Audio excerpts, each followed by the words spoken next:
Hello everyone, welcome back to Dead Air. A special episode today as we were noticed by Valve SENPAI.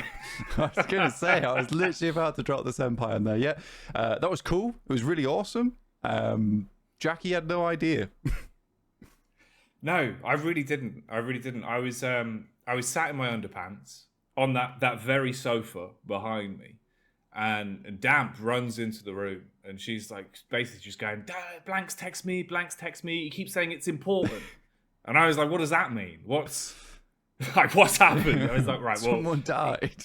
Yeah, I was like, right, either someone's died, we've been offered work, or maybe the game's just come out. I was like, maybe they just released Deadlock. Like, that's what I sort of thought.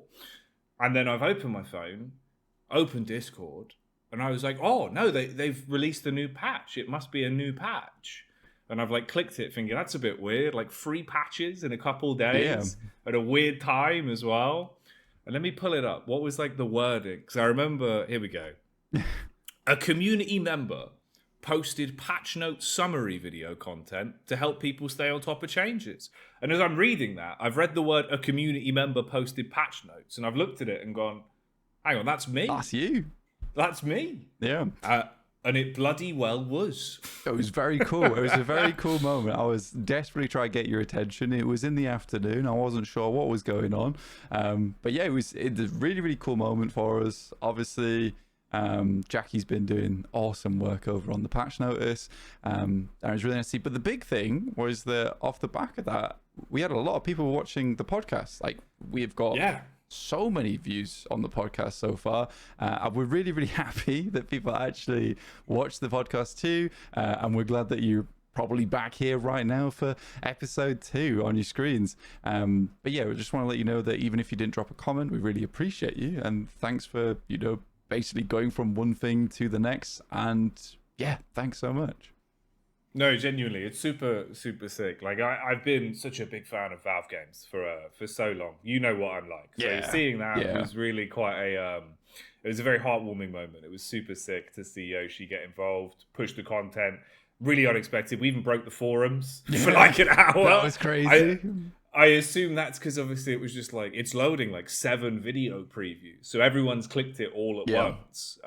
It had like 5K clicks on the forum post even back then. I don't know how big it's gotten now, but yeah, so really appreciate that. Super cool moment. I'll take that. It was a big highlight to August. Top moment of 2024. Yeah, it was very, very awesome. But we are just going to continue doing these, every Saturday. So if you want to mark the date on your calendar, we'll be releasing these each Saturday.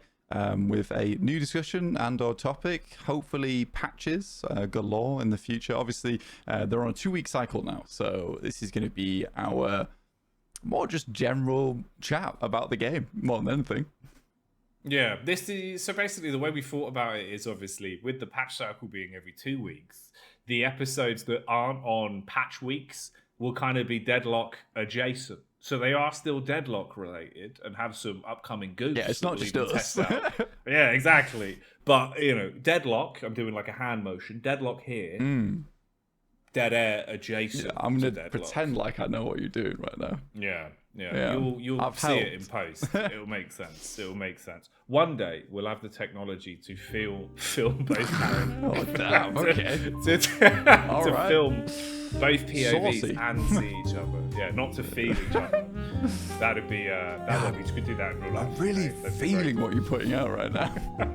I really feel this patch. Yeah. Big Abrams feels great right now. Yeah, I really need some tactile approach to my Abrams. I feel like I shouldn't drop the sex of Abrams bomb during this. Mate, imagine that. There you go. That's in the next update. You open it. I mean, look, man. The Deadlock.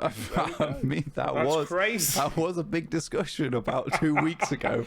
I think it still gets dropped now and again in the chat. But yeah, I don't know if that's coming anytime soon. But yeah, there you go. You never know.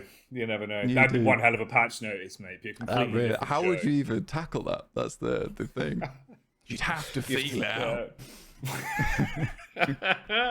Oh, mate. Although, interestingly enough, actually, as much as we are living in the era of 2-week patches, Yeah. There was a surprise. Obviously, 7th of August, if you guys were unaware, we had a little patch, a mini patch, little mini patch, like one slice of a cake blank, just enough to give you the taste, not big enough to make you full. Yeah. It depends how big the slice is, really. But this one was quite a small slice. Yeah, reasonably sliced. Yeah. Yeah. This one was actually more jelly than a cake, really, wasn't it? Yeah, it was very gooey jelly that we went on to look at this patch with, because it's mainly about Viscous and some of the changes they made to him. Here, give me a second. Let me pull it up on my screen. Yeah. Oh. But yeah, Viscous added a directional arrow particle effect to Goo Ball for Viscous. You can check out what that looks like on the patch notice that Jacky released. A very small one, but nice to see actually what it looks like. It's like a little arrow, a little green arrow on top of the ball, which lets you know which direction you're going in, which was genuinely super useful. Very, very small adjustment, but I think in terms of being able to maneuver the ball, it did help a lot. Yeah, it just gives you a better understanding when you rapidly bounce off stuff, which way you're then facing. Because obviously, like, his whole momentum shifts based on like tagging stuff. Yeah. So it can be kind of confusing. I think a lot for newer players as well, it makes more sense. After you played him a bit, you get used to it, and it was fine. But I see why they've done it, and it's a nice change. They also added like new goo particles as well. Yeah. So now he's a bit more Nickelodeon Kids' Choice Award. Like, he will gunk everything when he bounces around, which I like it. Yeah, it's cool. I like it a lot. And I think that that's fair enough, because I do think that when he first released, the main discussion a lot of people had was that he looked unfinished. I mean, he is currently using Kelvin's model and Kelvin's gun, which is fair enough. But I think the main mechanics are finished, right? They're fully fleshed out. He is a character. He is a hero in the game. He is indeed. He is also a bit of a character, to be fair. But I think right now they're just adding some of those finishing touches. And to be fair, the ultimate kind of is like the massive identity for him. So I think getting the particle effects, as well as like some of the little arty changes in there, is probably a good thing to look at, because the full overhaul of the character itself, that's going to be a bit more work that I imagine is coming further down the line. There is a couple of changes that are quite notable though to Viscous, including that which is fixing Puddle Punch having 2 times the range on the tooltip, which was pretty painful to go against back when he was pretty much S tier when the character first released. Really difficult to get away from, and people, I think, were able to macro and or change their keybinds in such a way that they could spam 3 so fast you could get about 4 puddle punches out at distance and just instantly nuke someone, which was pretty annoying. So do you know what's weird about that patch note, by the way, that I didn't realize until afterwards, and I think a lot of people didn't realize at like first glance? Yeah. The way that's worded, it makes you think it has double the range, right? Like, it said it was 30 meters, but it had twice as much range. Yeah. But that's not the case. It was that the tooltip said it had like twice less the range that it actually had. Oh. Yeah. Yeah, because like if you look at Puddle Punch now, right, it's 60 meters. Yeah. Let me pull up my old screenshot. Yeah, it said Puddle Punch had 35 meters. Oh, right. So it still is going pretty far. Well, there you go. I learned something today as well. Yeah. So in reality, it had 70 meters on launch. Now it has 60 meters. I was sort of right. It is less. It was big and now is slightly less. Yeah. But the way it was worded was that like it's not as if it was doing double the tooltip. The tooltip was just incorrect to the amount that they'd given it, if you know what I mean. Yeah. I know it's a weird one, but that's why. Base was originally 35 meters, but that's a lie. It was 70. It's a lie. They lied to us. They lied to all of us. Boring. But now it's 60. So yeah, because when I was doing the patch notice for that kind of threw me off, and then I was checking the screenshots. I take screenshots of all the abilities, and I was like, hang on a minute. Doesn't make any sense. Like, this must be the one from after, but it wasn't. It was the before one. It was just wrong. So there we go. Yeah, they've goofed us a little bit there. A little bit of a goofing going on. They also fixed Puddle Punch being able to target behind a puddle. Now, I think that was the fix to people spamming it in the same spot over and over. But we'll test that, and I'll drop something on screen right now if it is still the case where you can do that and you can spam someone to death with a Puddle Punch in the center of your screen. If I'm correct or if I'm wrong, it'll be a big if I'm wrong, and it'll be a nice little tick if I'm correct. You really just tried out some new stuff with the editors. I was pulling faces. I did like a shocked face. And Oh, then, like, yeah. a little head turn. So maybe one of those might match. Who knows? Or maybe I could see just in the take your edit. face, depending on what it was, and just Oh, yeah, enlarge okay, that. yeah, like I'll give you a pog, Yeah, give me the pog face. and then I'll give you like a sad. Yeah. So if it still happens, we'll drop the sad on there. If it's pretty good, I'll drop a Jacky pog on there. There you go. That's great. That's fun for everyone, the whole family. It's fun for everybody, yeah. Fixed puddle punch being used on Guardians as a surface to punch from. Now, that was annoying because you think of your Guardian as something to protect you, and then suddenly the Guardian becomes a threat. Like, your own Guardian becomes a threat. So I was having a lot of fun with that because you could punch people directly backwards into you. Oh, yeah. From like the middle of their lane. So it's a case once they escaped, usually there's no position to knock people back out from their side of the lane into yours, other than so you can actually still do this. Here's a little viscous tip for you guys. On the stairs that lead up to the Guardian itself, you can puddle punch off that, and it does give backwards momentum. So that will shoot them back towards you. Just a little bit more finesse, really, than just punching off a Guardian all the time. Yeah, it was way more egregious because you like, especially when most people try to cower low HP behind Guardians as well, you could just bump them out of it, either backwards or left and right, depending on where the angle was. It was kind of fun, like, I'll be honest. For the playing as Viscous, it was banter. Having it used against you was annoying, and it kind of makes sense why that would be more unintentional compared to other things. So I get why they've changed it. But for the few days that was in, it was funny to use. It was very funny. It was good fun. He's still a really fun character, to be fair. Yeah. I've been seeing some cool builds. I think I dropped a build last time on this, and I think the very creative folk that we have in the playtest, that means you, have made some cool builds that include Return Fire, just making him tankier, and overall being a general menace whilst in the ball. So maxing ball earlier and going that way, which is probably the way to go now, especially with the next change, which is that Splatter now deals less damage if it hits the same target multiple times. So it's 66% damage for the second hit and 33% for the third. If you are keeping up to date with the gameplay clips in the Discord, there were some pretty amusing ones of being able to hit 3 of those splatters in one. And I think I was doing this as well, where you'd knock it off the floor into them, back off the wall, and then it would return back onto them with the splash. And people were one-shotting the likes of Vindictors, Talons, any squishy targets, even Wraiths, who are now building a little bit more tanky. I was seeing Viscous is one-shotting them, so I think that's a really good change, a very much needed change, because he went from being more of like this supportive character to now the main damage dealer on the team. Oh yeah, dude. Like, especially very early doors as well, you could feel it when you're in lane. Like, as soon as you started to level up Splatter, when people were still relatively like mid-level, you could rinse them. It would do so much damage. And also, it just makes sense that the way you nerf it is based on, obviously, the scaling damage of like repeat hits. Because when he was in buildings or closed areas, like choke points, like tunnels, the underground areas towards teleporters, obviously it would just ricochet again and again and again. And it would beat the life out of you. So fair enough. Again, that one's a good one. Obviously, the change as well, that you increase the cooldown from 18 to 20 seconds, that also makes sense. Like, it was really strong because of the nature of its hagging the same enemies. I think even when he came out, when we did the first podcast, we were saying, like, you'd shoot Splatter into a fight and it would randomly kill someone by the end of it. Because as long as like enough damage was done, it'd bounce around. You'd kill a Paradox you didn't even know was there. Like, it was crazy. It's very fun.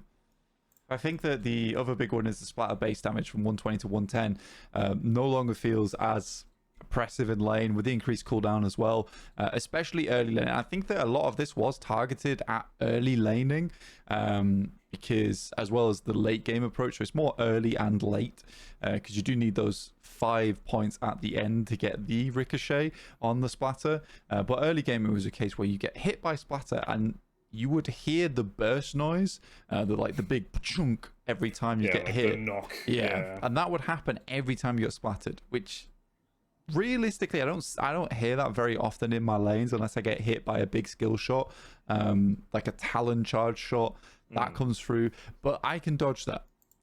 Splatter, on the other hand, felt just walk up to your splatter, you're done. It's painful. Yeah, you just fire it out. It was like a really deadly basketball, mate. Like it just spiky basketball filled with gasoline, goo. something like that. I don't know.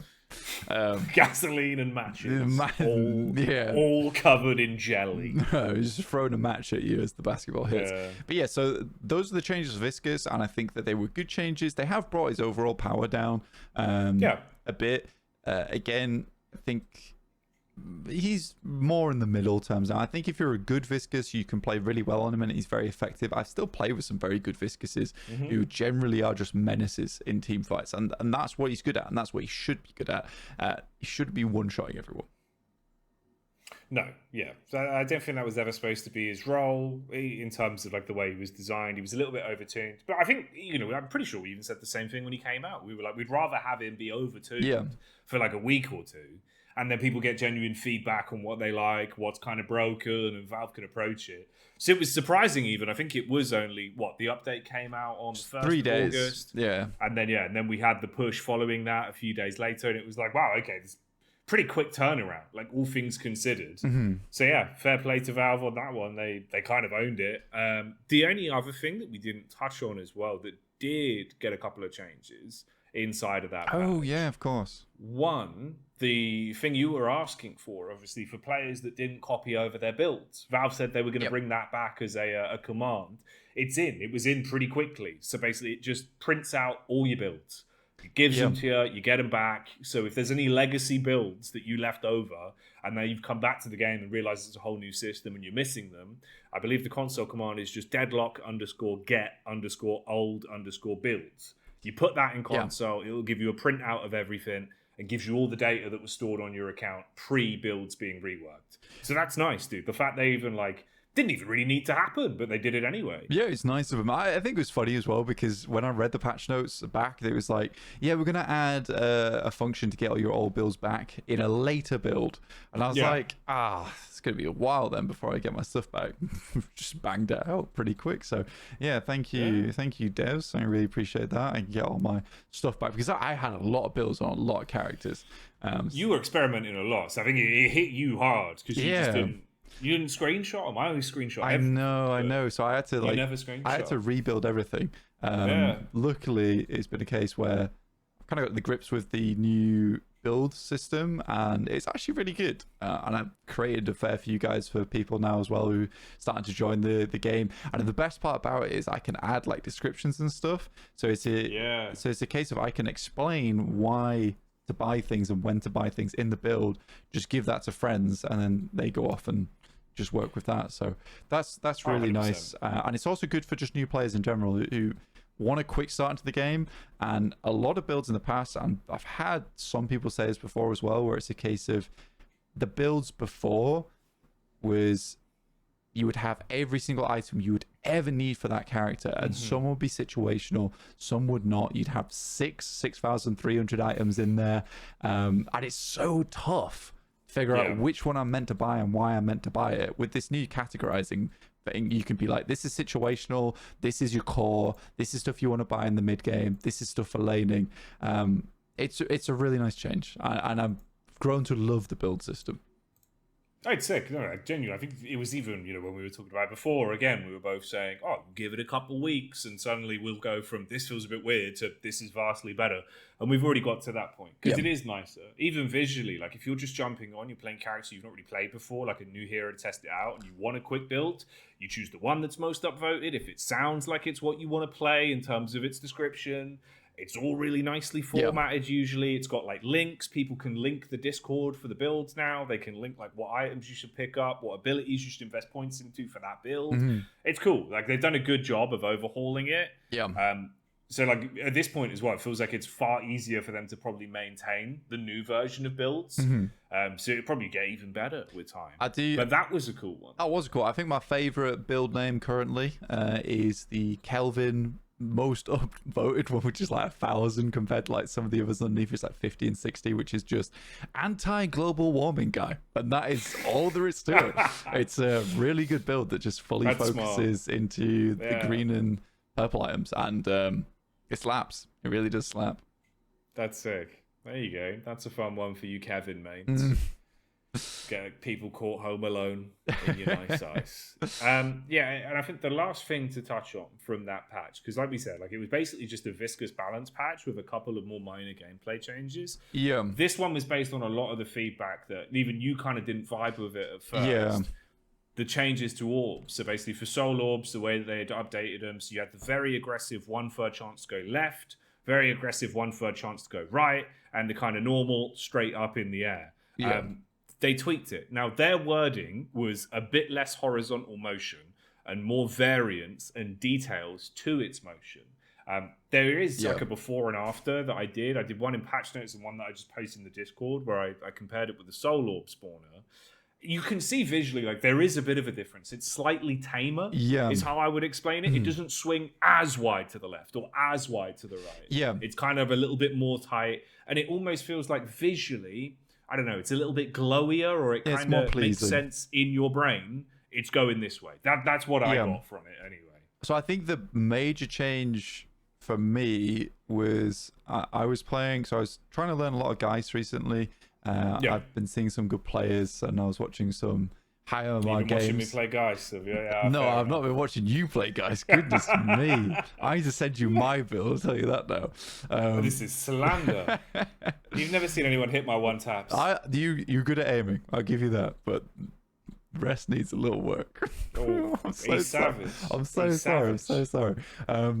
Yeah, I will say that on Geist, specifically, this is where I noticed the most, like pre this patch, was that you'd be playing against a Wraith or a Haze or anyone who has set pretty much just auto fire, and the orb was still pre-fireable because it went out, but it went out at a steady velocity to the side, which is still pretty fast, but you can pre-fire where it's going, and because there's a delay on Geist's revolver, you can't pre-fire where it's going and then hit the second one. If someone's auto-firing on that location, they're just going to deny you all the souls if they're a good player. And I was playing against some very annoying Hazes where and I'm not the best aimer in the world, I'll tell you that now, and I just couldn't get a single last hit in. The big change this one gave was it has high velocity at the start and then slows velocity at the end. So it feels, if I'm playing against a Haze, it feels like a much more even match for me on characters that have semi-automatic weapons.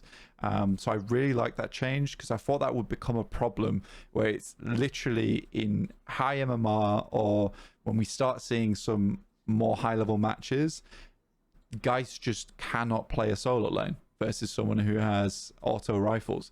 It would have been very difficult. But this was a quick change and essentially fixed a lot of those woes for me.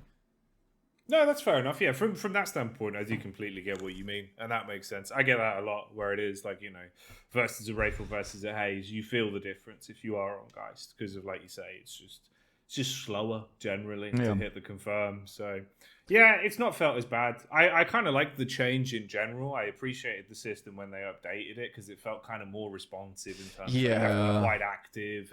It felt like, you know, it was a bit more cerebral and like, oh, I'm just flicking between the potential spawns. We're both kind of guessing, so it's not as easy to just pre-fire and steal the confirm. So I get it, but yeah, it's only getting better. Like, you give them time on it, it'll probably cook more as well, and we'll find a more refined version of it. Dude. But they're working on it, and it seems nice. So there you go. That's everything that changed in the mini update that came out on Wednesday. That was a nice little surprise from Yoshi. He slipped that one to us. He did, yeah. He dropped that one in the basket and then just ran away, and he's off the back working on the game again with his trusty colleagues.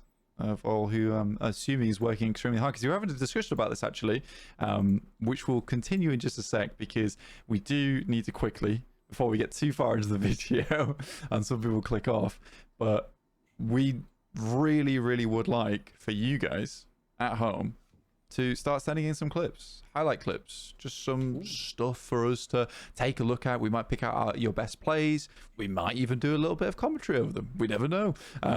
We might get a bit funky with it. But yeah, if you guys can send in your clips, any feedback, anything like that, we'd really appreciate it, because Dead Air needs you at the end of the day. It's true. You think of it as sort of like one of those old-timey English signs right now. Yeah. You know, and I've got a hat on, and I'm staring into your soul, and I'm telling you, Dead Air needs your help. So it does, desperately. Pick up the mouse, drag over the gameplay clips and post them to us on any of the available places. The Dead Air email is in the bio for the YouTube channel. I think it's contact at the Dead Air Show or something. That's probably not even it. So double check. It's in the description. We don't even know, but it's in the description. It's there somewhere. Yeah. It's there somewhere. And then, of course, we've also got the Discord and the forum. So if you post it somewhere and generally let us know, we will find it. But yeah, like Blank said, we've got some cool ideas for a whole load of stuff that's coming up soon. It's currently in the works. But there's a lot of things we want to do involving the community as well, because it's obviously we're all in this together. It's a fun process.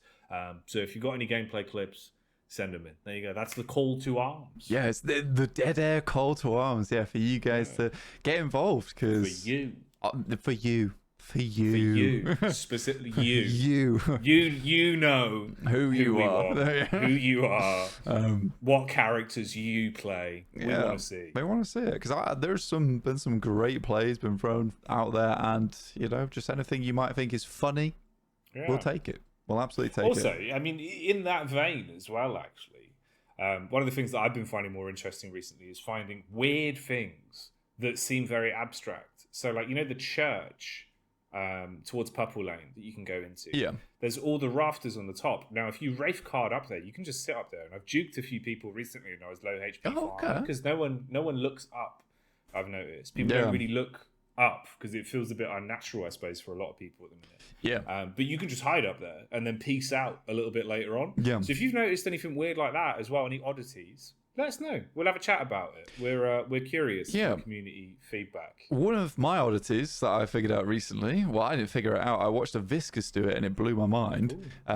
Was and I'm not sure if this is bug or intended, because I tried it and wasn't able to successfully replicate the situation, but he essentially threw the urn into the teleporter, which I was confused about, then got in the teleporter, picked up the urn as he was teleporting, and was instantly at the urn handing. Weird. Yeah. That is weird. I think that's a bug. I don't think that's intended. No, that's got to be a weird bug, because I saw someone talking about this in a similar way, where they were saying, like, basically, if you time it and then pick up the urn, you can TP with it. Yeah. So, like, that is a bug. But teleporting straight to the deposit must be a weird thing to do with the reset timing. It was a specific teleport he went to. It was a specific teleport he went to. But yeah, that was an insane thing I saw in my game. So if you see anything like that, let us know. Yeah. Contact details in the description, because we have no idea. But Delirious Jacky at 5 a.m. when he's uploading these videos does. I've made a channel. I've done it all. Okay. I posted it. All right, fine. Yeah. So there you go. All right. Send them in. We'll check them out. That's kind of the plan. Answers on a postcard. Blank's home address is on screen. I mean, they got leaked recently, so yeah. You'll probably find it somewhere. Oh, mate. Nightmare scenes. Very much so. Okay. So the next one is something quite fun, actually. This was a little segment that we had a couple ideas for, and I thought this would be fun. We particularly enjoy some of the background lore on a few of the characters. Now, I said to Blank, wouldn't it be a good idea if we chose 2 characters and basically we go through and we'll have a look at the characters and discuss them a little bit and have some general banter? Yeah. So have you got a preferred character you'd like to start with, or do you want me to go first? Would you like me to go first? Would you like me to be the hero? Why don't you go first? Because I'm having a look right now. You're pondering. I'm pondering. I was thinking 7, but then I looked at his background. It's very long. It is quite long. He's got one of the bigger ones. Yeah, this feels like something I need to do a proper read through. We'd have to read the whole thing. Well, that's the thing. I think we would. We'll have to read the whole thing. For the audio listeners, that would be a great segment. For the on-camera listeners, it's probably just going to be like a zoom in of our face whilst we're talking into the mic. Yeah. Probably not as good. Yeah. Who are you going for? You know what? Yeah. I think to start off, it's such a contrast of some of the differences of like character backgrounds that are like a paragraph. Yeah. Or like, 6. But I want to start off with Wraith. I'm a big fan of Wraith. I like Wraith a lot. I've enjoyed playing I think basically when did we get access? Like early June. Yeah. And then ever since Hers she was has one changed, of the by the characters way. that I really vibed with. It has been updated a bit. Yeah. Yeah, it's different to what it was back then. Which is weird. I've pulled it up and I'm like, I don't think it was like this last time. No, it looks like it's been shrunk down and edited quite a bit. Yeah. From what I remember. Go on then. Should have been screenshotting them. Silly, really. Yeah. All right, so telling me. for anyone that's unaware, A Fate's Tale. There you go. We'll do it in the voice. All right. Yeah. Rafe, the cornerstone of New York's gambling scene. Rafe's organisation is about as open a secret as it comes. However, thanks to a non-trivial amount of bribes, that means a lot, shakedowns and blackmail, Rafe knows that she's above the law. Damn. So there you go. It's pretty impactful, right? Yeah, it is. So what we're saying here is that she has gone round and she's got everyone in her pocket, including her hands. Her real hands never leave her pockets. Maybe that's a metaphor, right? Yeah. So well, I think it is. I think it kind of implies, Yeah, she's got everyone in her pockets, and she's got the hands in her pockets as well. So she's keeping a tight hold on everybody. It's interesting. So if you're unaware, I actually know quite a few people don't even notice that, by the way. Obviously, Rafe has 4 hands. 2 of them are robotic, and she uses them, obviously, with her, like, telekinetic power, or whatever it is, the ability she was given. Telekinesis, for sure. Yeah, for sure. Why not? So she's telekinesis in everyone. It is, yeah, it is. So that's why she's got the robot arms that control the cards and the gun. And then her hands are always in her pocket. Here's a question to you. Do you think they're actually robot arms, or do you think they're more like puppeteer arms that she's controlling with her mind? Yeah, I don't think they're like sentient robot arms. Like they're not. Yeah. I think it is more basically they're like a facade. You know what I mean? Like it is just sort of like what you would get if you had like a replacement arm that was made of metal. Yeah, she's like rather than it being powered itself. She's like puppeteering her own arms. Yeah, that'd be quite cool. It feels that pretty way. Lazy, though, isn't it? Way. Well, I mean, it probably takes a lot of mind power. Yeah, but you think about it like use your hands. Yeah, but keeping them safe. Like, well, to be fair, imagine that. Imagine if, like, for one of her abilities, she whipped out her hands. Oh, she's got 2 Glocks. How crazy! She bought mate. Change of plan. They get rid of her current ultimate. Yeah. She just whips out 2 more additional Tommy guns for a grand total of 3 Tommy guns. How is she fitting those Tommy guns in her pocket?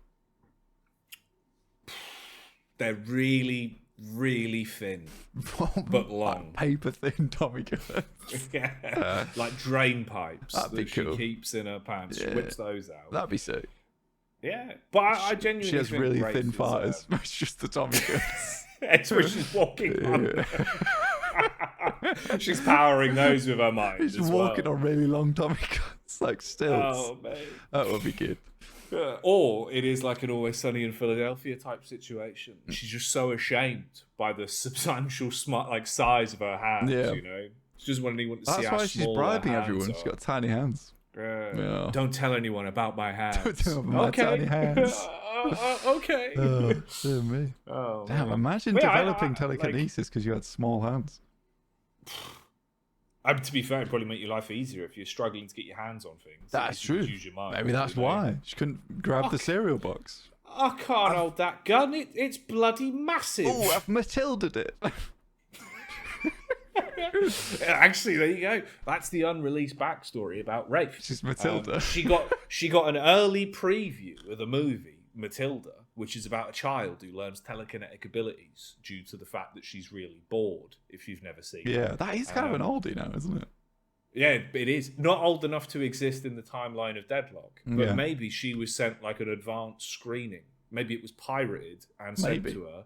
Because of her back alley sleuthing abilities, she found it. Yeah, that's pretty good. I like that. Yeah. All right. But yeah, Rafe, mate. Rafe. I enjoy her a lot. I think she's fun. I like the idea that she basically is like a gangster version of Gambit with a Tommy gun. I think she's very cool. So there you go. 10 out of 10 for Rafe. Dead Air approved. Yeah, I mean, they have changed it. That was an interesting one to pick up. I like it a lot. But I'm still not sure that. I mean, I had so much fun with the Rafe one that I'm not sure who to pick up. I mean, I could do Lash, but I feel that's a bit of a cop out, isn't it? Really. Is Lash still just Jacob Lash as an arsehole? Yeah, it's just Jacob Lash is an asshole. That is Yeah. literally it, which is awesome. And I don't. So actually, I think that's probably a good one to bring up now, just because I don't know if that's going to change in future. I really hope, and if you are listening, Ralph, I really hope that one does stay the same. Yeah. I kind of like that it is just so vague outside of like everyone hates Jacob Lash. Yeah. Because you were telling me like one of the voice lines for the shop is literally even the shopkeeper hates Lash. Yeah, he's like, go away, Lash. That's what I mean, right? It's Like good. I think that's good banter. I'd love to see that kind of like fleshed out. We find out what that tragedy was between him and Bebop. You know, I assume they had a fight, and he straight rinsed him with an uppercut. Yeah. He doesn't do uppercuts anymore because of that. No, yeah, the embarrassment. You know, Lash can't handle it. So I think, well, I'll go for Bebop, honestly. All right, on the other okay. end. So this is Bebop's A Fate's Tale. Forged by the hand of a widowed junkyard attendant, Bebop was more than just some scrap golem labourer. He was the son she couldn't have. Together they would work in the iron yard during the day and listen to jazz at night. It was a predictable, if not comforting, routine. But now, Bebop's creator has fallen ill, and while Miss Shelley wouldn't approve of the activities that Bebop does at night to pay for her medicine, what she doesn't know can't hurt her. What is Bebop doing at night? What's he getting up to? I suppose, well, in lore, I suppose this, right? Like, this is making him money, having a fight. But Yeah, it does sound I weird. guess, like, it's pretty aggressively worded. But I would assume, right? So that's basically saying, like, Bebop's become a bit of a miscreant to Yeah. make money on the side. Yes. Maybe he's doing, like, illegal fights. That's why him and... Yeah, Because obviously, that's like... a good one. You know, like Lash and him, they got to be different weight classes, mate. They can't be in the same weight class, couldn't they? That doesn't seem allowed. Well, to be fair, Bebop is a bit of a skinny guy, in my opinion. He is quite fast, actually. Yeah, he's pretty. Yeah. It's more. You know what it is? He's got the World of Warcraft warrior effect. It's all shoulder pad. Yeah, it's all It's shoulder just all pad. shoulder pad. Yeah. Herod shoulders. Yeah, that's what he's got on him right now. So that's kind of what makes him look so big. He's got a 2 on his. Got the 2 on the old puncher. What would you call that? Yeah. That's like the basketball with spikes on it, really, isn't it? It's always kind of made me think of like a Magic 8 ball with spikes. Yeah, I'm trying to look if there's a 1 on Lash. No. No, like synergy there. Yeah, I'm trying to think of like what the 2 has to do with anything. But anyway, Mr. Lash, Mr. Bebop, sorry, out there doing naughty deeds on a nighttime for Miss Shelley. Miss Shelley kind of cracked me up. I thought Miss Shelley is a good meme. I do really hope, like, if they expand on that, you know, the idea of her being just like an old woman who just really loves him. She's just a big fan of him, takes care of him. Yeah. And obviously, when he's in lane, you know, he's an horrible bastard. The stuff he comes out with. He's basically Pudge. He's like Deadlock Pudge. He is Deadlock Pudge. He's a funny guy. I like Bebop. He's a strong character, good fun. I think he's one of the first characters a lot of people pick up as well, because he's very familiar from a lot of games. Cool. You see him, you're like, oh, I'll give that a try. He's got a hook, is he? He's got a bomb, is he? Like, this guy's fun. Yeah. And the voice is really good as well. Like, I like the idea that Bebop is kind of, you know, like a Cockney robot who's got like a heart of gold, but he's a bit funny. Yeah, I think he's a nice guy. Cool. He's a nice guy. And I think my favourite part about all this is they listen to jazz at night together. It's quite sweet, isn't it? Yeah. There you go. That's an easy one, dude. He should react when you walk past the soundscape for the jazz club. Oh, dude, absolutely. Where it plays the jazz. Yeah. You know, he should be like, I'm Miss Shelley right now. You know what I mean? That'd be good. Miss Shelley'd love this jazz. Yeah. Shelley loves her jazz, she does. Fucking hates Lash as well. Everyone does. We all hate him. Yeah, he's a bastard. There you go. Yeah. I'm a simple Bebop, me. Love Shelley, hate Lash. Basic. That's all you need. But this is the thing, I need more voice lines from other characters that interact with Lash. Yeah. Everyone should just despise him, but... Yeah, I do think my favourite voice line at the moment is the Yamato shop interaction, where the shop dealer cannot say arigato. For the line, he's like, in fact, I've just done it. So Arigato, Yamato, hello. I think he says arigato. Arigato. Sorry, I'm still getting there, but it's quite good. Yeah, so it's a very, very good. I'm trying to learn. Yeah, it's a great interaction. One of my favorite. I think the thing is, I didn't expect it. After I bought an item, he dropped that one on me, so that was a nice, amusing interaction. There's so many fun stuff, and I think that does lead quite well into just talking about how much. Because we were chatting about this, it feels like this is a massive passion project right now for a lot of the devs working on this. Like, there's been some pretty soulless games coming out recently, as we all know. That's fair, yeah. And this one, on the other hand, just like jazz, has a lot of soul to it. And I think that it's very evident just in terms of the voice lines. Whoever's doing the writing over at Valve for the game is doing an absolutely fantastic job, honestly, because you can feel the personality oozing off the game. Yeah. Dude, it's weird because it's such a cool game because it almost feels like a lot of old school Valve kind of mentality in terms of like taking risks, taking a genre, but innovating it in a way that no one else has, even if the game's been around for a while, like, you know, MOBAs or like third-person FPS.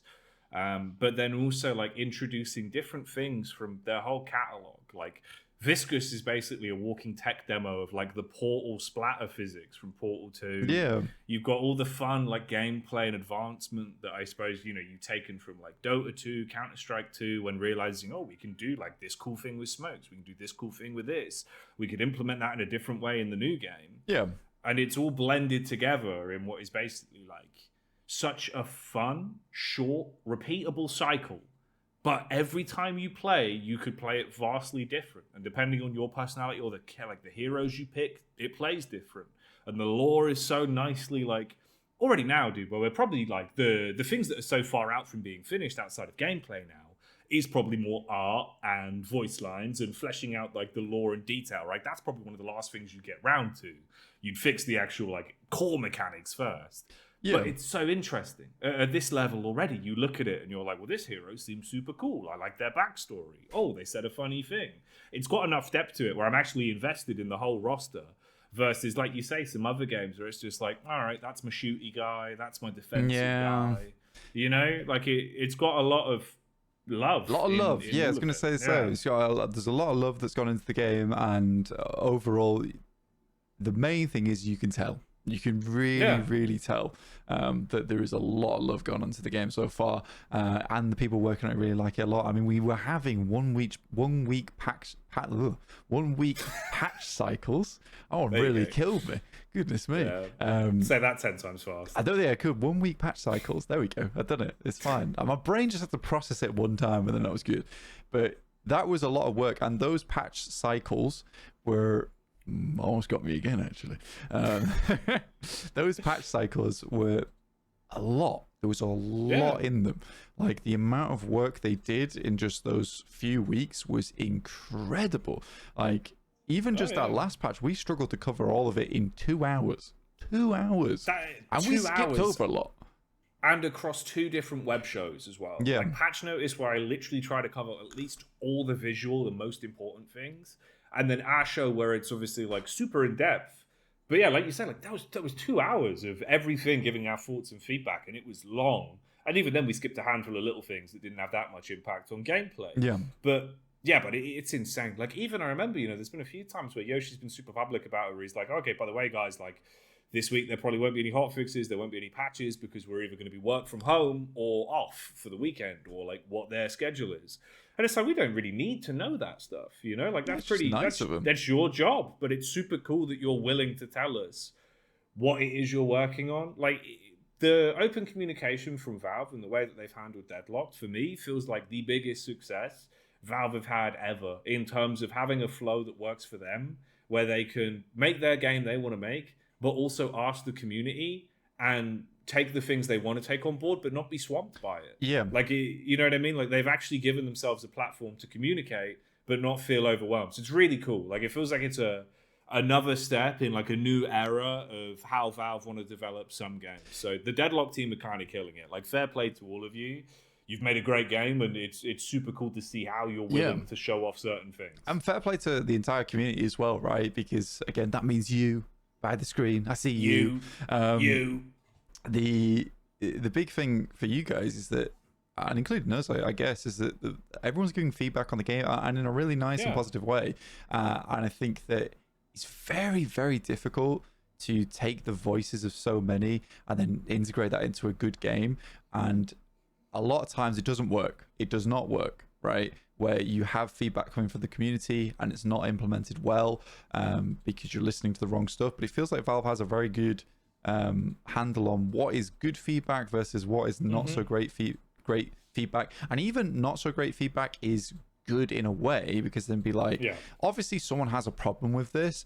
Let's take a look at it and maybe we can change something, or maybe it doesn't change. And why doesn't it need to change? I think there's a lot of things in the game that have stayed the same for reasons that have become pretty apparent, like as the game has continued, as the game has progressed. Like even the new soul changes, they've been a very big deal that have come out, and people had their thoughts about them as well, and they've changed slowly, just minute changes, but it works out quite well.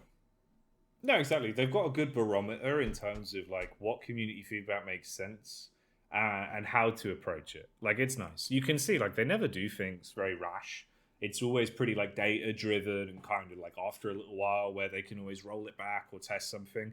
And even with the latest patches, dude, I think we've seen that, right? Where like they played around with Bebop a bit and then realized it didn't really work. So they rolled it back and changed him in a different way. Yeah. Like, it's cool. It really is cool. So yeah, all in all, super fun game. It kind of like, even with that element of just reading some of the background, you can see how fun it is to come up with like, where are they going next? What's this character gonna do? Imagine when we get the other things that aren't even in the game yet, like the ideas that were kind of leaked of having the comic book storylines where you can click through and have like a little point and click game inside of Deadlock to learn background about characters. Like, that's nuts, dude. That's such a nice way of tying in like, I really love Bebop. I'm going to play his little comic. Ooh, maybe I've unlocked a hat for Bebop. You know, like, that's crazy. I love that stuff. Just fun little things have been added to the game. And as the game has gone on, I mean, from week to week, what we have seen, on top of all the changes coming through, give me 1 second. I will continue this spot. I'm just going to let my cat get on the windowsill because he's desperate. Fair enough, yeah. Let him in. Give him priority. He needs it. It's a big cat. It needs to be. I assume it's the big cat. It might be the Maine Coon. There's a couple It is of the cats. large cat. Yeah, it's the big boy. It's the big boy. Yeah, he's really desperate to get up there. He just likes sitting up there. Just likes to chill. It's a bit hot for him, so I'm gonna sit by the window. But yes, as I was saying, considering the patch cycle, which has all come through, not only that, we've had a massive increase in the player count. I think you actually had some solid numbers. Yeah, dude, this one was crazy. Okay, so for context, right? Bear in mind, the data for this on SteamDB only goes back as far as May, because basically the way it worked is like SteamDB got given a key to have access to monitor Deadlock in May. So before that, there is no data. But we got added, I think I got an invite on the 4th of June, which is my birthday, which was huge. So thanks, Valve. That was a weird, unintentional surprise. And then we all started playing like super early June and just haven't put it down since. June's player base peak for Deadlock was 2.3k at its maximum. July was 2.7k at its maximum. Now, for the month of August, so 9 days, we have gone from the 2nd of August being 2,000, to the 3rd of August being 3,000, to the 4th of August being 4,000, to the 5th of August being 5,000, to ending now on the 9th of August, 100 players shy of a 10,000 concurrent player peak. So we have, like 9 times the player base or something? Yeah. Like 8 times the player base than we had a month ago. Yeah. It's insane. Like, it's actually crazy how quickly Valve have gone.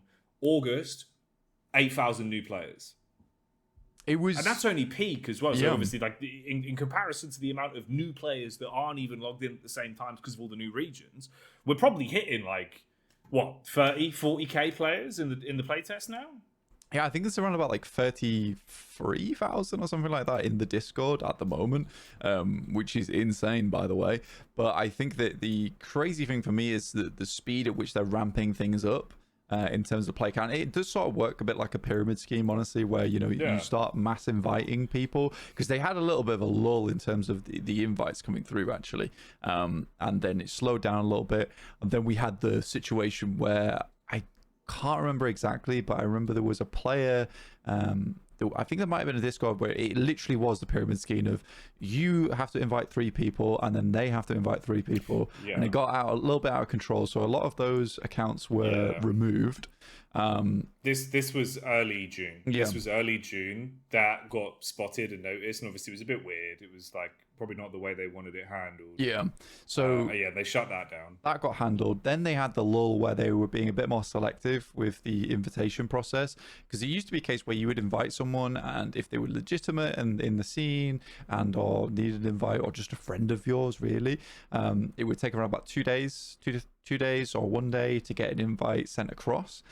Which was cool, which was nice. And then they stopped doing that as much, and then we're starting to get these massive invite waves coming through now. And with the amount of players that are invited, I can only imagine that the player base is just going to skyrocket a little bit. It's going to boom. It's going to boom, because it's also like, obviously the effects that they responded to people doing the Discord inviting sort of system was they made it so you had to be friends with the person on Steam and have an email to use to refer. So both, rather than one or the other.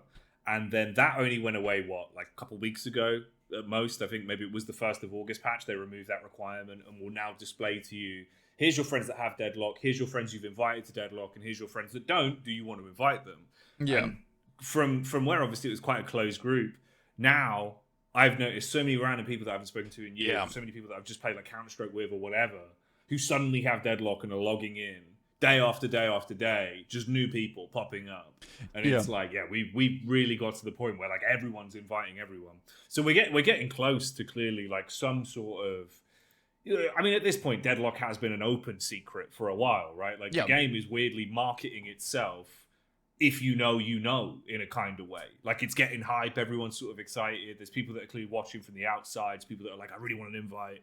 Now people are just getting access, but it's still a bit hush hush. But it feels like we're getting closer to some kind of maybe not as hush hush. Yeah, it's exploding a little bit. To be fair, open betas realistically get these kind of numbers, right? They get these kind of numbers, and I think an open beta, obviously for an open beta for a small game, they would get those kind of numbers about 10k. But I don't want to say Deadlock's on the horizon, because that's copium. It is copium.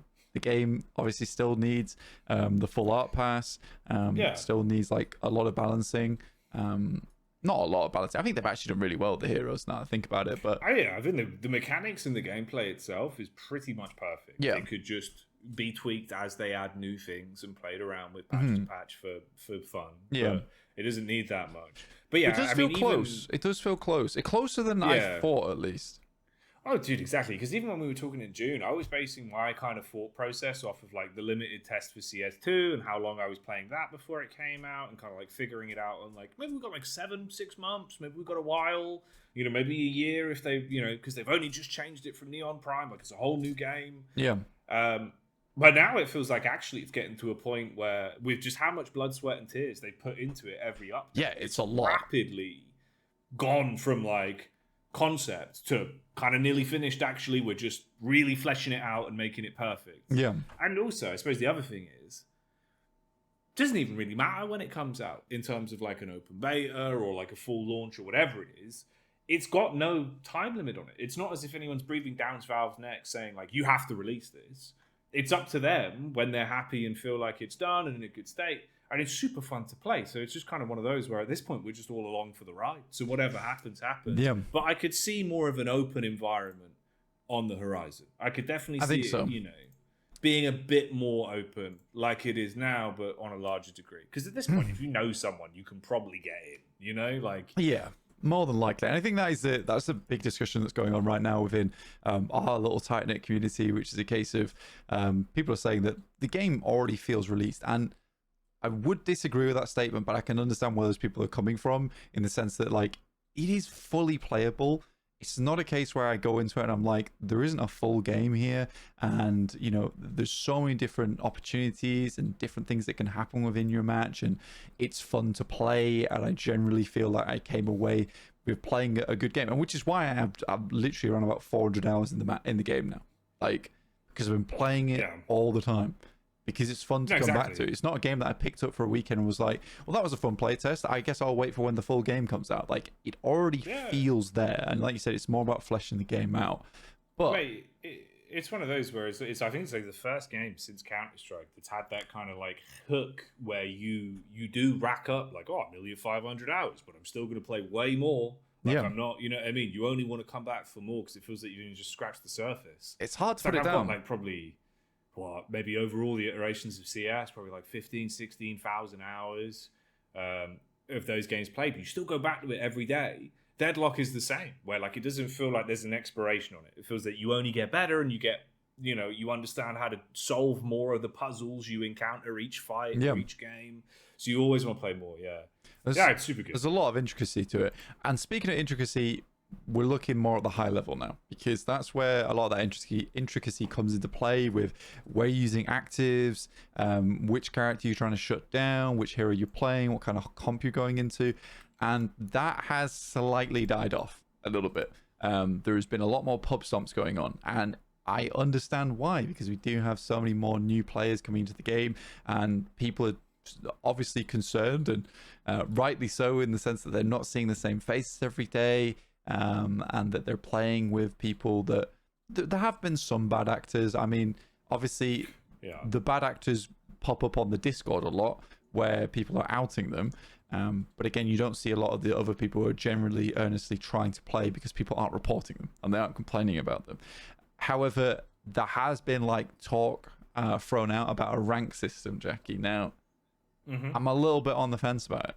Because on one hand, I think it would be good, because the people that have been playing since the start, obviously at this point, some of them are very good at the game. Quite a lot of them are very good at the game, and they are getting popped into matches now with a lot of new people, and the matches just aren't fun, because it is a game where a lot of times, and this is the way I like to see it, is that I can have a very good game, and I will learn something from the game, and maybe I'll get better at my character, but I'll still lose that game. I've just got to be okay with that, because 2 or 3 people, even 1 or 2 people who maybe don't know the game so well and or get frustrated during the game, they can lose the match for you. And that is a problem when you're playing at such disparity between the levels of play, right? In terms of the MMR. So a rank system would fix that, but the queues would be unreasonable. Yeah. I think, so for everything we spoke about in kind of the previous segment a second ago, it doesn't make sense to add ranked now. Because obviously, right now, you're kind of probably getting weird data that is mostly based off, like, we've got an influx of 9,000 new daily concurrent players and 1,000 players that have been playing regularly. So all those post-game match reports might be vastly different to what you've had on average for months. It might be vastly different in just the space of the past 6 days alone, that you probably have to sit down and correlate, one of those words, what the data actually means now for coagulate if you're playing viscous, probably. That's true.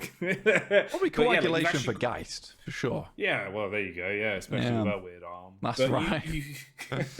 You have to like look at it, right? A strong arm. Oh, mate, imagine Geist touches you with a strong arm. Please don't. Oh, please what is don't. that thing from Scary Movie? Yeah. Let me try. But like, I just think it's one of those where you need time for any of this data to make sense. Yeah. Whatever Valve are looking for, clearly, like they're going to know best of why suddenly now you would invite, however many more players and what they're looking for to make what changes and what they think the general consensus is from this newer audience. But the like 1% player base, which would be people like us that have like put hundreds of hours in, I don't really think the game is meant for us in that way at this time, at least. Yeah, it's not like we're not the demographic, really. You know what I mean? Like, we will be when the game releases, but because right then now, there'll be a little sandbox area for us to go and play with the big kids. Like that'll be the like ranked gameplay queue, and I can see maybe that like being done quite. one or two sandboxes down. I don't think I'm on the same level as some of those players, but yeah. But that's what I mean. But like the sandbox area for you to have fun and like run around and fight against each other. I'm that's not in fair platinum sandbox just yet. Oh, yeah, you got to climb up to the big sandbox. Yeah. There'll be little ladders. But that makes sense to me. Like obviously later down the line, that would be the focus. You could have a similar system to like Premiere in CS2, where you have a transparent elo rating like you do in Dota as well. Yeah. It's all there in front of you. You've got something to play for. Maybe seasonal rewards. Who knows what they want to do with cosmetics in Deadlock yet? Like that's probably a pipeline of figuring out how and what they do with it. So we'll see. Yeah. But yeah, I don't think it makes sense now. But yes, I would also enjoy it because it would give, people that play a lot more of it currently a reason to have an environment where it's not the same of, man, this one guy's kind of ruined the game because it's his first game and that's unlucky. Yeah. Like, I'll be nice, but it sucks because we're all struggling now, Yeah. Whereas if you were put into a lobby where it's like, we've all played a lot. Okay, we can have a chat about it. Cool, we've won, or cool, we've unfortunately lost. Like, all right, at least it was a fair game. That makes more sense. But I do think that's a release type vibe, or maybe not even initially on release. You know what I mean? Maybe like when season 1 starts or something, you have to get it out for a couple of weeks first, make sure it works perfectly on that version, then release ranks, and then go from there. Yeah, maybe the game will be slightly different. It's a really tough conversation to have because it is a case right now where, again, I think a lot of this gets thrown out a lot, and sometimes it sounds a bit patronizing, but it's a case of it is a playtest at the moment, at the end of the day, and they are testing things by people playing the game. And it is sad because I have seen some people who are generally really nice and really friendly upset about this with all these new players coming in, and they are also right to be upset. Like, I completely understand it. Right, you're not having fun in your games because you're not playing with people on the same level as you.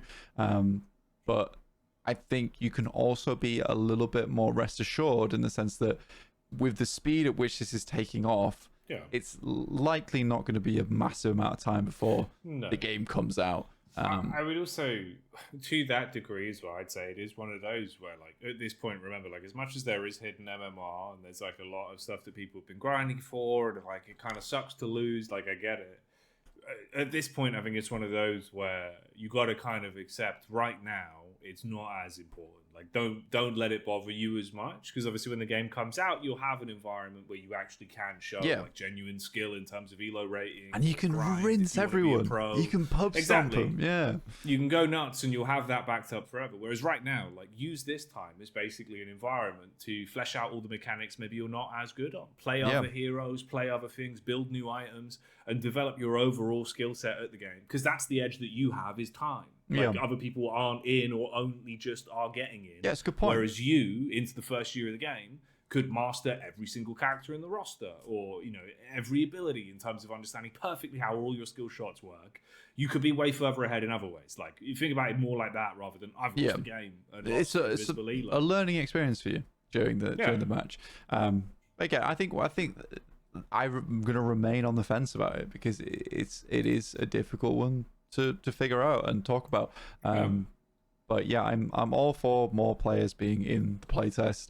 I think more people getting eyes on it and more feedback coming through from maybe a newer set of people who are now, because we're kind of clouded at this point because we've gone through so many iterations of the game. We've been playing it, we've seen different things and accepted, like. But how do they feel about the current version? There were 2 urns, but now I really like 1 urn. But maybe someone just joining and be like, this urn thing's kind of weird. Yeah, like, so I get it. Yeah, it's an interesting one. It's definitely an interesting one. And again, I think with the custom modes, potentially there's opportunity for people to start creating some of those custom game modes of.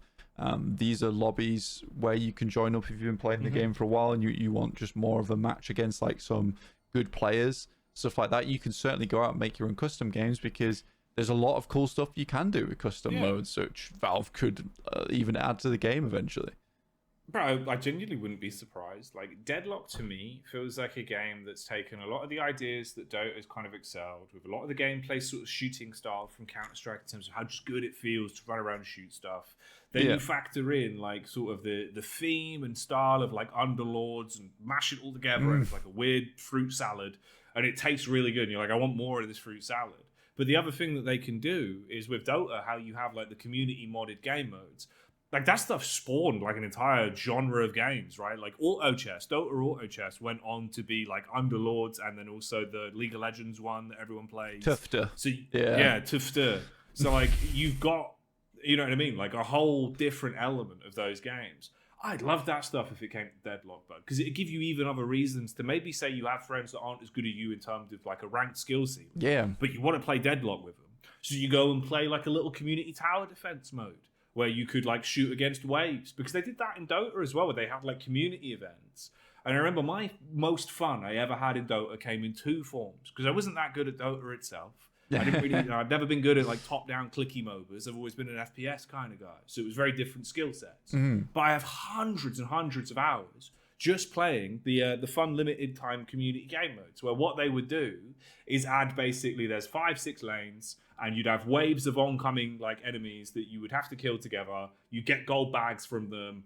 Each incremental wave, you'd have chance of like boss waves and stuff like that. There was random challenges, and it was dope. It was like super sick. You get really fed on a character and like annihilate loads of mobs and then fight a boss. You could do that in Deadlock as well, and that would be hype. Yeah. And then also the other one was very, like I said to you, even like a couple weeks in, I was like, when this game gets ranked draft, that'll be sick. But also, when it gets ability draft, I think it would be unreal. If they added ability draft, it would be so comical and so fun.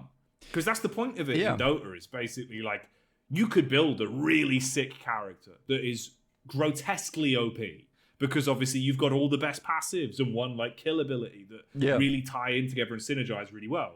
Or you are left over with the random bits and didn't do the ability draft very well. So you're just like super inted the whole game. But that's the duality, you know? And I think that's fun, because also it looks janky. Because imagine if you're doing like an Abrams seismic impact on, I don't know, a Viscus. Yeah. And he slaps down to the ground. You could imagine him being like, bloop. Yeah, it'd be you good. know, I think that'd be fun. Like that, I would love ability draft and those kind of modes in this game. Yeah, that'd be really, really fun. And again, I think the community, you, all of us, everyone has already been doing custom modes that I've seen, which look extremely fun. I still haven't had a chance to play in any of them, but drop me an invite. That's a hint right there. To some just all random abilities, where they even have some of the, I wouldn't say some of the unfinished characters that haven't been released yet. They're in there just with random abilities dropped in, including some of the random abilities on some of the unreleased characters as well. So these are all really fun stuff that the community's already making, that could be implemented pretty easily on release. And again, just some of those fun game modes. I think they even have a leftover map, I believe, which is a lot smaller than the actual map we currently play on, that they could all just be played on. So yeah, there's loads of fun stuff they could do.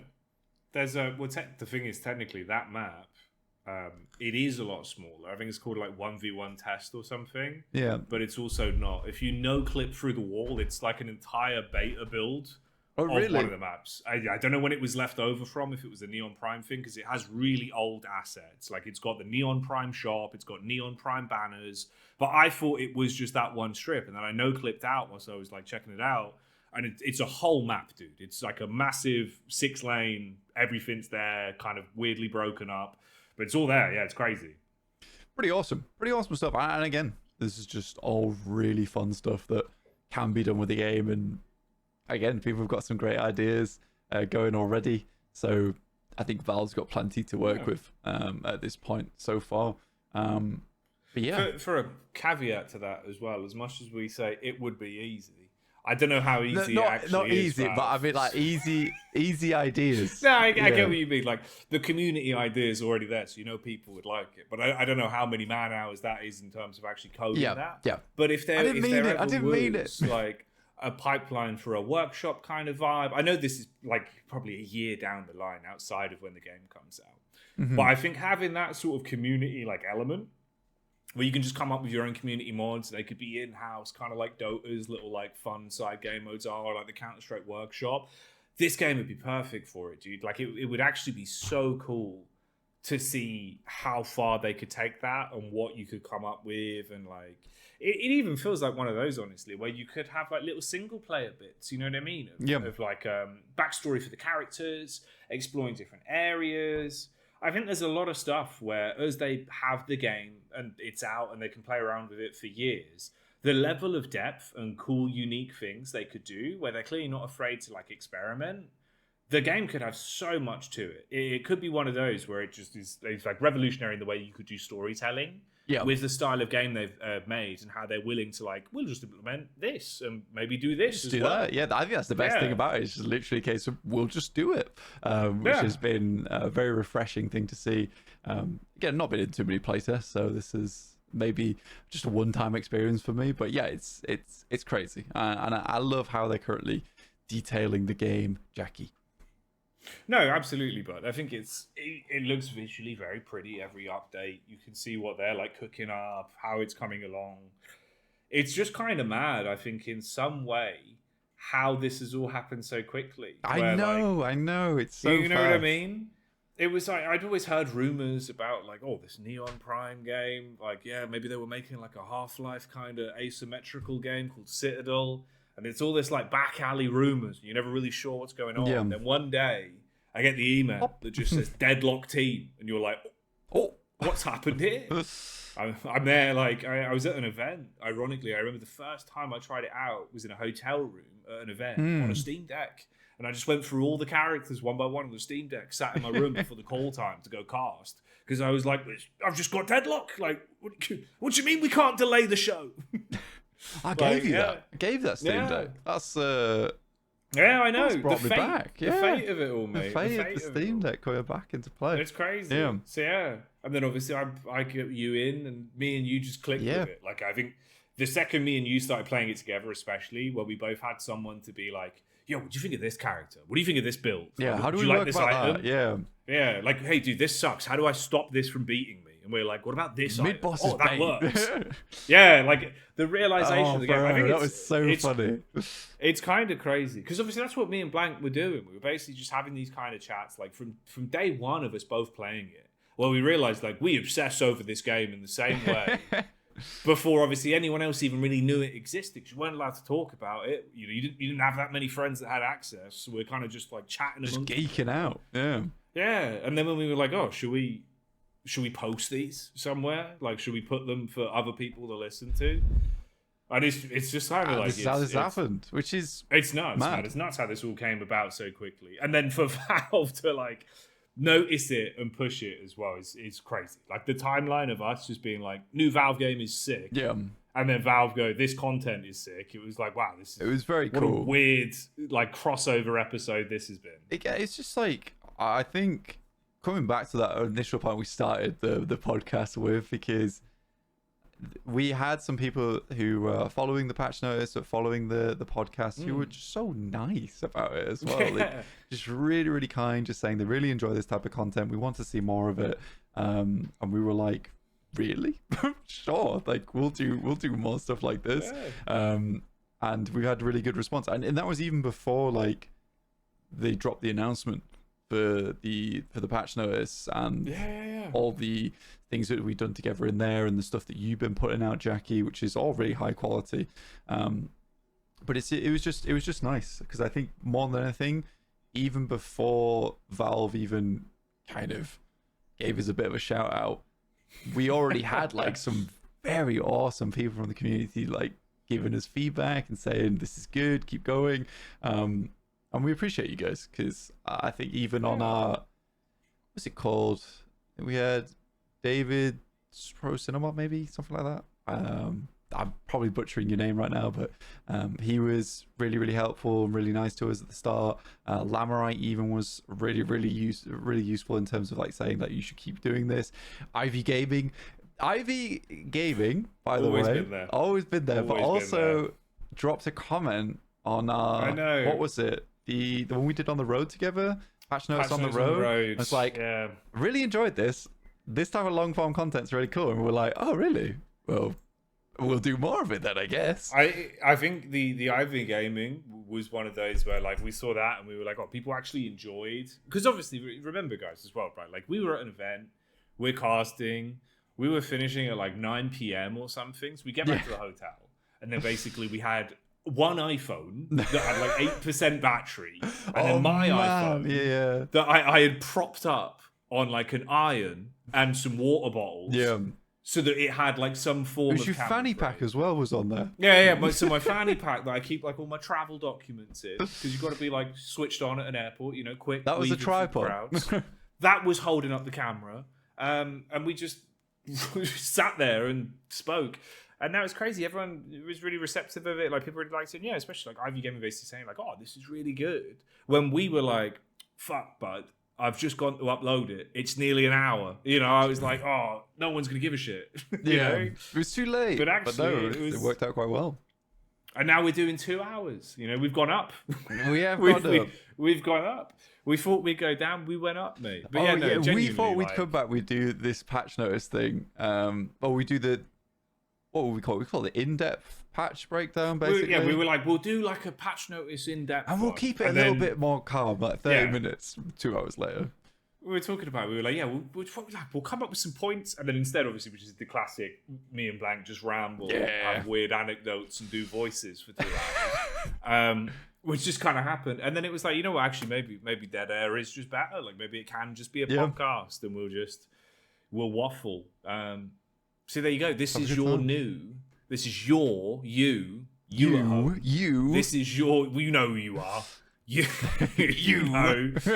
We've seen you. This is for you. This is your like new. I don't know if you're an American, maybe you're having like a long drive to the office. Yeah. Commuting.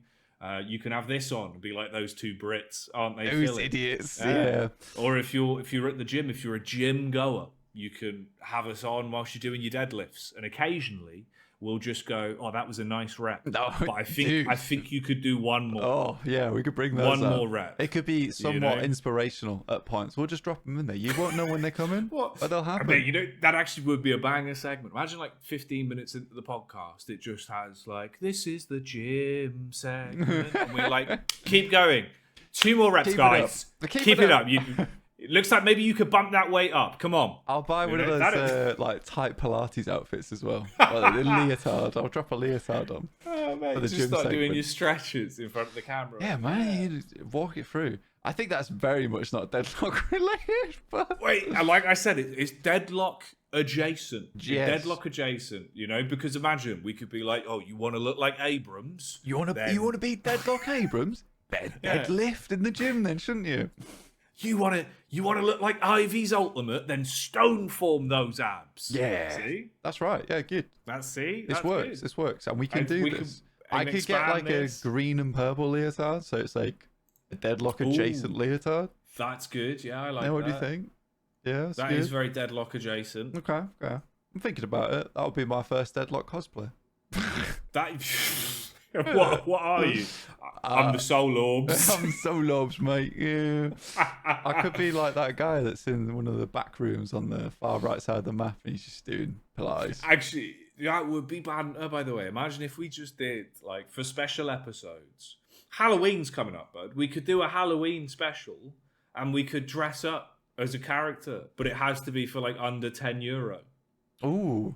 That's quite. So, do you know that guy on Instagram that does like the really poor quality? I do know the one you mean. Anime cosplays. Yeah, they're very good. They are very good. Budget. Super budget. We could do that. Okay, that's fun. So am I painting my face blue? Is that what's going? Imagine I just come on. I'm on fire. What are you? Infernus! Get the water! Get the water! Painful.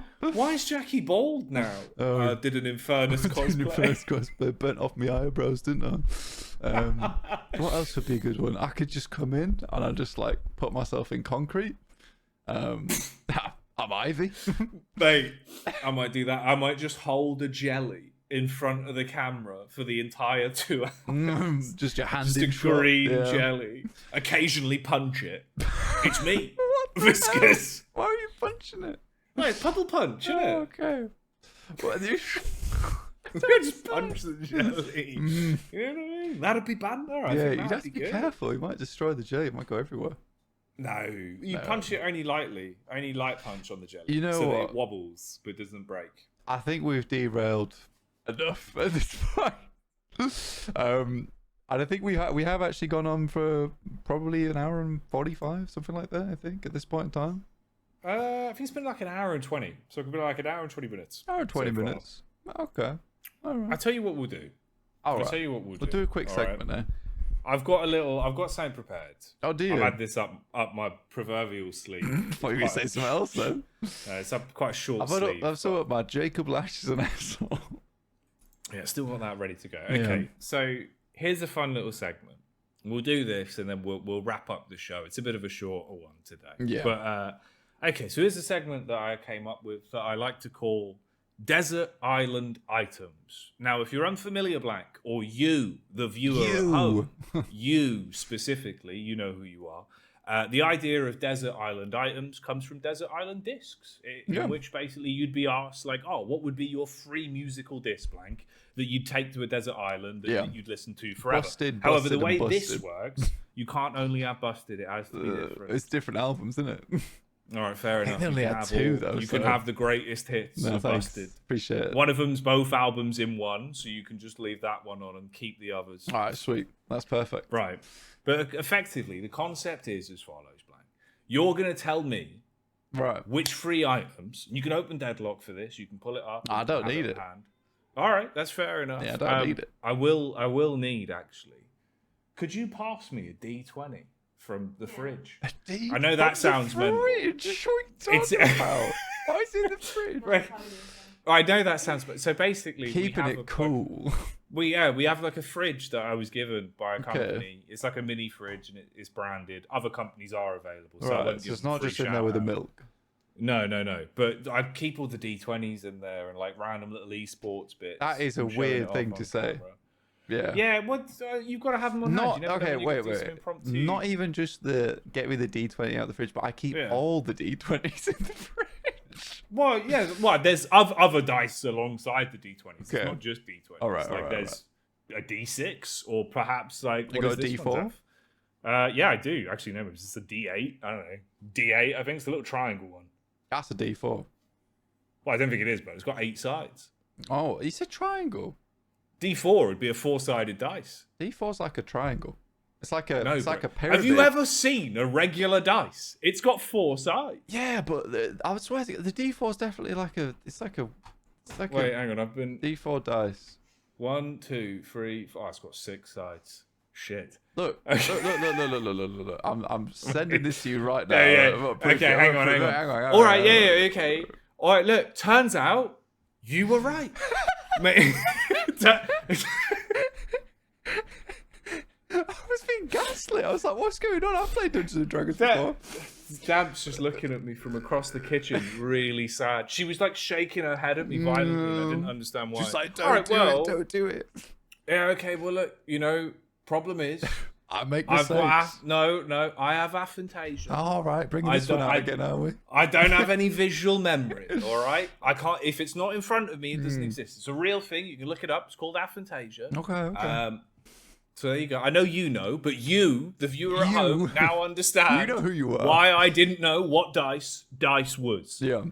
But that's fine. So it's got 6 sides, so it's a D6. It does have 6 sides. Yeah. Well, that one does. This one has 20 sides. It's like a funky D6. D20. All right. So, desert island items. Blank. Okay. Firstly, that was brilliant. What a great segment that was. That was perfect. Yeah. What a fantastic intro. Everyone hates the podcast now. They don't think we can do maths. You don't know what a D4 is. All the Dungeons and Dragons crowd are going to be living. You're gone. Yeah. Get in the bin. Actually, Jacky, this dice is wrong. It's all good. Okay. I'm holding it down for the D&D folks. Oh, you're nailing it, bro. You're crushing it. But they will enjoy this next segment. So let's get into it, Blank. What is your first of your 3 items that you are going to pick? My first one's going to be Colossus. Really big. Colossus. Okay. So in context to that, you'd have 600 health, 20% melee damage, 20% weapon damage. Yeah. And you'd also have the active ability, Blank, of gain bullet and spirit resist and slow enemies that are nearby. Yeah. And your model, so you in this instance, I get big. Gets 20% bigger. Yeah. Large. Okay. Big boy. Okay. All right. Okay. Pick your next item. Right, my next item is gonna be. Let's have a good think about this one. My next item will be enduring speed. I'll be fast. Enduring speed. Yeah. Okay. What do you think about that one? I'm having a... All right. Okay. 1.4 meters of move speed. 2 meters of sprint speed. So you can run fast now. I run real fast, yeah. You also reduce the effect of enemy movement slowed. Yeah, they can't slow me down. That's a big one. So nothing can slow you anymore. That's pretty good. Yeah. Bonus health regen of 75 and health regen of 1.5. All right. So far, you're becoming pretty resilient. You're focusing more on survival. Yeah. I'm noticing a trend. What is your last of the 3 available items? My last one is going to be Ricochet. Ricochet? Yeah, I'm going to take a little Ricochet. Okay, so that's going to be 35% ammo. It's pretty good. 125 bonus health. So you're still even getting bigger. I'm getting larger. You're getting large. The big map. 8% fire rate. And your passive is that your bullets will ricochet on enemies near your target, applying any bullet procs and dealing a percentage of the original damage. Yeah. That's 50% ricochet damage. 2 targets per ricochet. You like that? Okay, all right. Well, we've got your build. Okay. We've got your build for the desert island. Okay, Sweet. Now I want you to picture this in your brain hole. I'm doing it. Yep. Mind's eye's been opened. You're on a ship. Okay. I'm seeing it. Suddenly, you've heard a loud noise. It sounds somewhat like an alarm. Oh, God. Okay. Woo! Don't like this already. Woo! There's seagulls circling the ship. Is that and they the seem seagulls? quite distressed. That wasn't the alarm. That was the seagulls. Right, okay. All right, for context, Atmospheric you're imagining effect. the alarm. Yeah, Oh, that was, okay. yeah. I'm The on a bit sound like effect of a... the seagulls that like was a- brought in. Ooh, ooh. That's kind of the... Okay, that one makes I'm sense. going Yeah, for. that's pretty bit. It might be a little bit quicker than that. Feels like rather than it being like a minor catastrophe. It's It's more like than major. It's like... it's like a colossal Okay. catastrophe. Yeah, Yeah, got like you. they really want you to realize something's going wrong on this boat. Yeah, got you. Okay, so now you can either go directly forward down a long corridor that you can see has multiple doors spanning either side, Okay. or you could go behind you, in which there is also a long corridor with multiple doors spanning either side, or back into your room that is on the right-hand side of you with the door slightly adjacent, but it smells a little bit weird. Oh, okay. Why does my room smell weird? I don't know. You'd have to investigate. That's not for me to Oh, know. damn. Yeah, okay. I don't really want to go in my stinky room. Sounds like I've done something horrid in there. I've done like some of Bebop's nightly activities in that room. So I think I'm going to go down the corridor straight forward. Okay, you're going straight down the corridor. Yeah. You carry on, trotting forward down the corridor. I'm fast. And along your path, yeah, you are quite fast. Like you're sprinting down this corridor. Okay. Like you're actually rapid. You've basically got your arms behind your back. On the Naruto running. Full speed Naruto running with your collection of Deadlock items on some sort of utility belt. Yeah. Around like your waist. some kind of cool tuning. Exactly. Yeah. As you approach the end of the corridor, you notice there is some sort of exit way. It looks like what would be known colloquially as a door. Right. And you could, if you'd like, attempt to open that door. Yeah, I'm going to open the door. I'm definitely going to open the door. Yeah, there's no way out. I'm opening that door. You've got a 7. Ooh, that's not good, is it? Yeah. Right, so I can't. It won't autofocus on the 7. You're going to have to believe me, viewers. You touch the door handle and it's extremely warm. Oh. If anything, it could be described as hot or burning. So it doesn't feel Wow. Yeah. I turn back around and I sprint to the other end of the corridor. As you turn around, with your focus being to sprint down the other end of the corridor, Okay. the door behind you has now erupted into flame. The whole thing's gone God, up. okay. It feels like suddenly like the walls are closing in around you. It's all going up. It's all burning. Oh no. And you hear a voice behind you. Oh God. What do you want to do? I hear a voice behind me. Do I know what he said? Yeah, he said. He said. What did he say? Get a bit warm in here, innit? Yeah, okay. That sounds like a bad sign to me. I'm gonna pop Colossus right now, and I'm Okay, you've used the Colossus. yeah, and I'm gonna run as fast as possible along the walls. Like sideways, like running along the way. Okay. Yeah, I'm gonna do like a mirror's edge down the hallway to the other end. Okay, so Can I roll for athleticism, please? yeah, let's have a roll. Oh God, that's a 1. Oh no, I think I'm dead. Yeah, that's a 1. That's not ideal. All right, so you attempt to run along the wall. You're thinking about it, and your mind's kind of racing in terms of, I'm quite large. I'm 20% bigger, you've said to yourself. Oh, yeah, true. And you've tried to, like, kick off the wall and have a run. Unfortunately, you've just sort of fallen sideways. And due to the sheer substance of your body mass, you've broken a small divot in the floorboards. Normally, it'd be fine. You probably just have to pay a small fee or deny it was you if anyone asked. But the entire building, due to the structural damage, this boat really is going up in flames. So you've fallen straight through 17 decks to the bottom. 17? All the way, 17 decks, all the way down. And it unfortunately, through the method of hitting your head 17 times, even with Colossus, it's kind of just blacked you out, but like you've lost it. You don't know where you are. Dead. You're confused. But you have opened your eyes. I've opened them. After a brief period. Okay, wow. And it seems like you're now on some kind of desert island. It's midday. Okay. It's probably about 2 p.m. You're not sure how you got it. You're still quite damp from the overall experience. Right. It looks like you've just sort of washed up on the shore, and you see the remnants of the back of the boat with Infernus doing a little Fortnite emote. I know exactly what you're talking about as well. On the back of the Is he doing like the little L emoji on his head as well? He is, yeah, and he's kicking his legs side to side. And in the distance, you can hear. He's done a Fortnite Royale on me. That's not good. Yeah. So that's where you are. In this instance, what would you like to do? I mean, you could survey the area. You could check yourself, see how you feel. I'd like to do let's do a perception check. Let's do a little roll for perception. Let's see what I see. Oh, that's an 11. So the eyesight is pretty good. It's all right. Like, you can have a look around. Obviously, immediately you've noticed the raging inferno of the boat that was in front of you. But nearby on the shoreline, there appears to be a collection of small crabs that have been nipping at your leg. They've just kind of been walking up and like taking a little jab. But it doesn't seem like they're really doing it for sport or for food. It's just kind of more for fun. It seems to be some sort of game for these crabs. They don't really like the fact you're here. On your right, there is a pack of seagulls you can remember because they make the same sound as they did when you heard them previously. Right. And they're just kind of hanging out. Looks like maybe they're having some kind of seagull-related chat. And then on your far left, there's some like leftover wood. It looks a bit like driftwood, like it's been in the water, but it no longer is.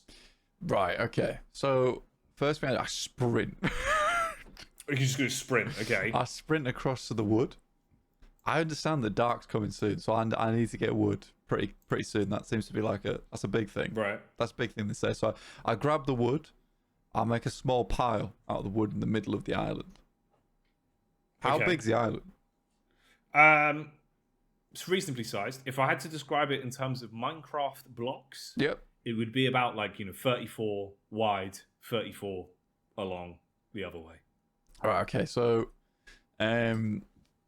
I just take it to the secluded area of the beach then, I guess, this wood. Okay. Yeah. So I take it to the secluded area of the beach, pop that down. Are there any rocks around? There is a couple rocks, yeah. There's a few by the water. There's a few a bit further away from the water. Are there any there is a couple. Good throwing size rocks? You have a bit of a look, and you do notice one. It seems to be shaped like Abram's chiseled abs. Oh, it's wow. Kind of just, it's really quite accurate. A good heft on you've it. Spotted it. Yeah, like it's big. It's up there. It's like Stonehenge, but it's just one man. Oh, damn. Why can't I use that? I need something that I can like reasonably lob quite a far distance. Like a pebble type of thing. Is there any of those? You might be able to have a little sift in the shallow water further ahead. Maybe you could find one. All right, give me a sift check. All right, we'll have a roll for sift. That's a 13. That's which pretty in good. My book is a lucky number. Yeah. That's not bad. You actually, if anything, you found too many pebbles. Oh, did I? You pulled your hands out, and there's just so many. Oh, that's good. You feel a bit overwhelmed. Mm-hmm. It almost looks like one of them's winked at you, but you think maybe that's just your imagination from hitting your head. Yeah, I'm concussed. I'm colossally concussed. All right, so I take the pebble, right, and I look at the seagulls. Now, right. I want to try and ricochet this pebble. Ooh, off the okay, right. seagulls to acquire some seagull succulents. I see. This makes sense. This would give you food. Yep. This, like, yeah, it could. You know, if you can figure out a way to cook it, it's doable. All right. Yeah. You can wind up. Do you want me to give you a roll? Is this what you're going for? Yeah. You're going to chuck the rock Give me at the seagull community. Give me a ricochet seagull community check. 13 again. It's not bad. It's not terrible. It's acceptable. I'll give it to you. So you've gone ahead, wound up the rock, Yeah. windmilling, like a drunk yeah. man coming out of Weatherspoon. So fast. You've let it go as quick as you can. It's whizzed through the air, and it's effectively bounced off all of these seagulls like some sort of ping pong style game. Nice. You know, it's a little bit like when you play those old arcade games. That's awesome. Pinballs. Yeah. Yeah, it's just you know, and you're seeing the damage numbers pop up in front of you. It looks like it's going well. Okay, cool. And they've poofed out of existence, depositing some meat on the floor. Oh, perfect. This is awesome. Right, I take the meat. I go back to my secluded area of the beach with the wood. Yeah. Okay. Right, now, I'm trying... I need a leaf. I need a large leaf. I need a leaf of some sort. I need a leaf. I'm not putting my meat on the sand. It'd be disgusting. Right. Yeah. Is there a large leaf around I can use? I don't think. Do I need to roll for that? Can I just have, a large leaf? You can just have a look. You can have a look for a leaf. Have a look for a leaf. Yeah, have a look for a leaf. Looks like you found a leaf. Oh, yeah. Perfect. Right. There's quite a few palm trees, you see. So you can have perfect. You can have one of those. Yeah. Right. So I get the leaf. Put the meat on the leaf. Yeah. Right. Leaf on meat. Get leaf on meat. That's good. That's how it goes. Good. Now I'll take the rock and using my enduring speed because I'm super fast. Yes. What I do is I grip the rock with my feet, with my toes. Right. And now I'm laying back, right? I'm laying back. And I've got the wood in front of me. Yeah, I see. Yep. Now I take both rocks and I put my feet together. And with my enduring speed, I'm going to rub the rocks together with ferocity to create just sparks. As quick as you can. Yeah. You're going for it. Yeah. Okay. As you begin doing this, you notice the small commune of crabs. One of them's looking up at you and he says, "Oh, bloody hell. I'd be careful doing that, mate." But it's too late. Right. You haven't heeded the warning of the small crab. Okay. You've already begun to rub your legs together. So I'm going to roll for the leg rubbing. Ooh. Well, I forgot. Oh, bad. Oh, is it not good? Oh, it's not good. Oh, is it a 1? It is a 1. Oh, there's no way. This enduring speed has been dog. All right, mate. So, as the crab tried to heed your rubbing, as he attempted to warn you of the potential foolishness, the danger of being so short-sighted with your enduring speed, you begin to catastrophically rub your legs together as fast as you could. Yeah. However, due to the damage already done to the structural integrity of the sand from the boat crashing slightly further offshore, and the leak of oil that's been coming out of the engine for some time, your rubbing has vigorously sent vibrations through the island underneath, in which there's been an inactive volcano for many years. Now, this crab, sensing the volcanic eruptions that were close anyway, because it felt like maybe it was just one of those days it did one for a laugh, you rubbing has set off a chain of events in which the island itself has erupted, and you've unfortunately perished. You've burnt to death. You lose. I can't believe this enduring speed sucks, dude. Ever since they should have picked a better item. Ever since they nerfed it, I should have got superior stamina. That's what I should have done. Should have picked a better item, mate. You know, you could have. Ricochet was a good pick. It helps you out. It did. Wouldn't have had that seagull meat. Ricochet was good. Wouldn't have had that seagull meat. Colossus was useless. Yeah, I thought being you big really would help me. fumbled the bag on that one. Damn. Oh well. Well, there you go. Unfortunately, you have died. I tried. Yeah, I tried. Good job. You attempted your best to survive on the island.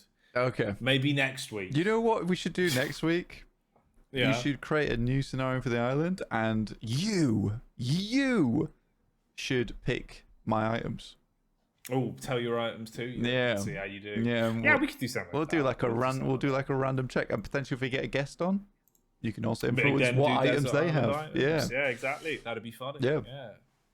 That'd be good, actually. But there you go. What did you think of that, guys? Did you enjoy the new segment on Dead Air Desert Island items? It's basically D&D, but Deadlock adjacent.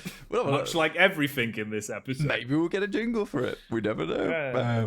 But yeah, that was fun. That was good fun. I enjoyed it, and that has tired us over quite well. To be honest Yeah, with you. I think that's bumped out the length of the episode a bit. That should be a bit Yeah. closer to about 2 hours. The usual segment. That was a laugh. I think there was some good moments in that. It was a very wholesome episode. Had some good goofs. Because some Quite good goose fun, as mate. usual. We enjoy thought that was goose. fun. Yeah, we like goose. It was good fun. I enjoyed it. Again, thanks to all the viewers of the show. Thanks for watching the last show. And thanks to any new viewers who are stepping in for this newest episode. Big thank you to you. Big thank you to Big Yosh and the Deadlock team. No, absolutely. It was super unexpected and cool. Obviously, like, full context, we have no affiliation with Valve. We are just two dudes on the internet. Yeah. Chatting waffle and making videos. So it was really cool that Valve noticed it and decided to push it. Super unexpected. Didn't ask for that. Didn't think it would They've ever not happen. talked to us since. No, yeah, but that was enough. You know, they noticed us through a shop window and they said, That's a good TV. That I like that. Yeah. That's good. That's good. But yeah, well, there you go, everyone. Another episode of Dead Air. I hope you've enjoyed You know who you are. Yeah. Indeed. Well, there we go. Right, well, see you next time then. And if you haven't already, subscribe, because there's going to be a lot more coming. So if you don't want to miss it, because then everyone's going to laugh at you, because that's what they do, Blank. If you miss the latest episode from Dead Air, that's what everyone else does. They says, oh, haha, you haven't seen it, They're gonna split push all your lanes. That's what's it's a gonna happen. nightmare. It's a nightmare. Yeah, if you don't want your lanes getting split pushed, Stay up to date. better subscribe. Yeah, that's it. That's the only logical explanation to avoid it happening. Or else Blank's going to come round as McGuinness. He'll put down all those little turrets in your I'm gonna wall you in. Go, Right, it's gonna be over. And you'll roll your 5-sided dice. Shut up! It's 4 sides. It's a pyramid. Oh dear me. Oh, right. Well, there we go then. Goodbye, everyone. Take See care. you next time. Bye. Get home safe, guys. See ya. In a bit. Bye. Bye-bye.